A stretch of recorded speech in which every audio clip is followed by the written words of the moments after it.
This is CBS News Bay Area with Juliette Goodrich.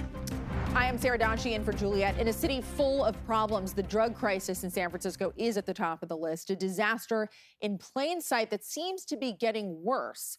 Accidental overdose deaths surged to a record high of 806 last year, according to the medical examiner's office, most of them involving fentanyl. Not surprisingly, the city's drug policies have become a hot political topic in the upcoming mayoral election.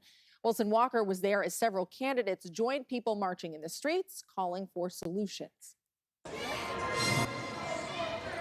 When I say recovery, y'all say works. Recovery. Works. Recovery. Works. Raised on Eddie and Taylor, moved over to the Soma. I've been raised there. This is part of my community, and we want to see a change. We want to see a difference.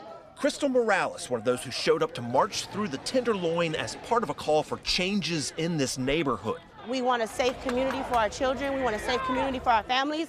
And we want those that need help and need assistance to get that help, assistance, and care. March was organized by the city's recovery community, which for several years now has been pushing for different approaches, tougher approaches, on the city's fentanyl crisis. Because you know what? Harm reduction, from my perspective, is not reducing the harm. It is making things far worse. Mayor London Breed joined the crowd on the steps of City Hall, but just 2 hours earlier, one of her challengers declared this issue a failure of leadership. From out-of-control spending on nonprofits that have failed to deliver results, to the unwillingness to take on bureaucracy at City Hall that is fundamentally failing San Franciscans. Daniel Lurie rolled out a 6-point plan for what he calls the demand side of the drug problem. It is a new system for pushing those in trouble towards help faster, with no allowances for staying on the street. We will introduce a deflection program to incentivize individuals to seek treatment or face arrest. Now, the mayor was asked about Lurie's comment, and she seemed to include recent mayoral race entry Mark Farrell in her response. Where have they been? Where have they been? They've not been. This is not a new issue. This has been going on for a long time. They were nowhere to be found during the pandemic, and quiet around issues related to important things, and surprise, they put out something and they've had nothing to do with it.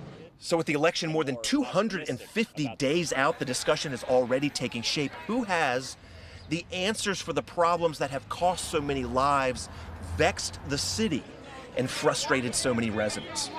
It's going to take patience, and it's going to take showing up, and it's going to take coming together to really be a community that believes in the same voice and that believes in the same goal. All right, now we have Breed, Lurie, Farrell, and Supervisor Asha Safai, who actually joined in the march today. Now, the biggest, most obvious question in San Francisco politics for some time now has been who could possibly join the race as the self-declared progressive, sort of against that block of candidates, especially on an issue like this one where there's such a range of opinion on how to proceed. That is a big question going ahead. The filing deadline for the mayoral race, May 5th. San Francisco city leaders are trying different things when it comes to this issue. The mayor and DA are forming a law enforcement task force to investigate opioid deaths as homicides.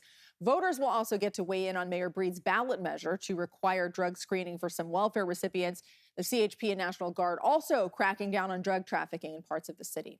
Now, at the state capitol, a group of Bay Area and state officials announced their own plan to tackle fentanyl, a bill that increases access to treatment and medication and focuses on drug prevention. And in the meantime, one San Francisco official wants to use an unusual new tool to track drug use statewide. Assembly member Matt Haney proposed legislation that would require wastewater be tested for fentanyl, meth, and other drugs.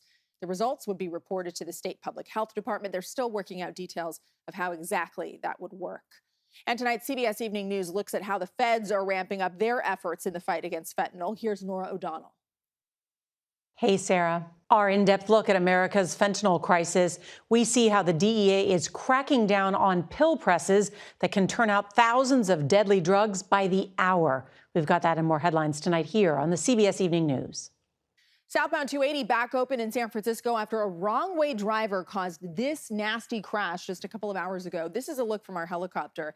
This was a 3-car collision that ended with multiple lanes closed. The crash happened just north of San Jose Avenue about 2:30 this afternoon. At least 3 people were taken to the hospital. And developing in San Pablo, a 12-hour standoff is finally over. Police saying they have a suspect in custody. That incident prompted a neighborhood to shelter in place early this morning. Now, police say the suspect was armed and barricaded inside of a home near Rachel Road and Heather Drive.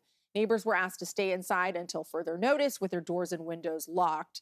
The alert went out just before 3 o'clock this morning. An elementary school in the area was closed today because of all this. Still no word from officials on what exactly started this standoff.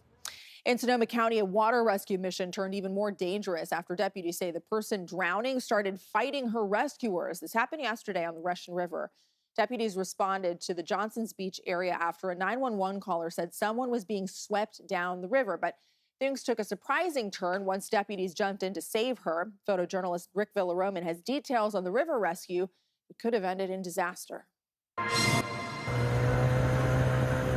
Just last week, CBS Bay Area News brought you the story of Sonoma County's Swiftwater training exercises and the important role it has in being prepared. 11 o'clock. A significant role. The true Swiftwater rescue is a less frequent call. We don't get those calls all the time. So just always training and sharpening our skills and being ready for when that call really comes out is tremendously important. And this week, it didn't take long for that training to make a difference. As the radio traffic started picking up, we knew we had a legitimate rescue on our hands. But this story involves more than just a single victim. It's also a story about heroism in its purest form. That was one of those situations that needed to be acted on immediately. So Sergeant Gary Lawson did exactly that. He started pulling off his gear, his duty belt, his vest, and was in the process of getting in the water when Deputy Powers arrived, threw him a life vest. And without hesitation, Sergeant Lawson put that life vest on and started swimming out to meet the person in the middle of the water. And that's when things went south, really south. Perhaps because of the cold water, or perhaps because of panic. The victim became combative. And she, during the fight, was pushing the deputy underwater. Recognizing the severity of the situation and the need to assist his partner, Deputy Anthony Powers dove in. And with that, a single victim needing rescue turned into 3. The 2 deputies and the victim were basically clinging onto a bush in the middle of very fast-moving water.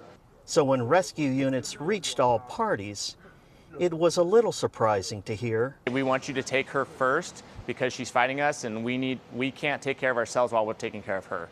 Seeing the need to act quickly, firefighter Bowers was able to get the victim inside the boat. And I was able to get a good grip on her arm, and I was able to pull her into the boat. After getting her safely to shore and receiving medical attention, rescue units went back in the water to get deputies Lawson and Powers. Once they were brought to shore, it was hard for the 2 deputies to contain their emotions. Bringing the deputies on board that boat and bringing them to safety, immediately there was a lot of gratitude, a lot of thanks. And an excellent example of why these men and women train so hard to keep the community safe, as well as their own. No matter fire or police, we're all here for each other. You know, hats off to those guys for jumping in and trying to save someone's life. It was a very satisfying afternoon, absolutely. It's one of those calls that makes you proud to be part of an organization that takes this type of stuff so seriously. We do good work very frequently. This was a step up. The woman is expected to be arrested and booked on multiple charges. Other stories we are following around the Bay today. It's the first day on the job for Antioch's interim police chief. Brian Addington worked in law enforcement in nearby Pittsburgh for 28 years. He's taking over in Antioch amid an FBI investigation into the department over racist text messages and other alleged misconduct.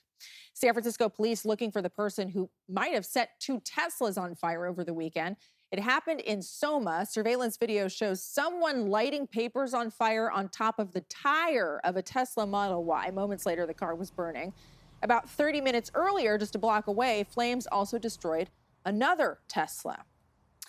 A tough, though not surprising, sight for A's fans in Oakland today. Our helicopter caught crews taking down the Rooted in Oakland signs in the Coliseum this afternoon. The MLB approved the A's relocation to Las Vegas last year, as we've reported on extensively, but The new ballpark won't be ready until 2028 at the earliest. The A's have met with local leaders about extending the Coliseum lease until then, but they do not have a deal yet.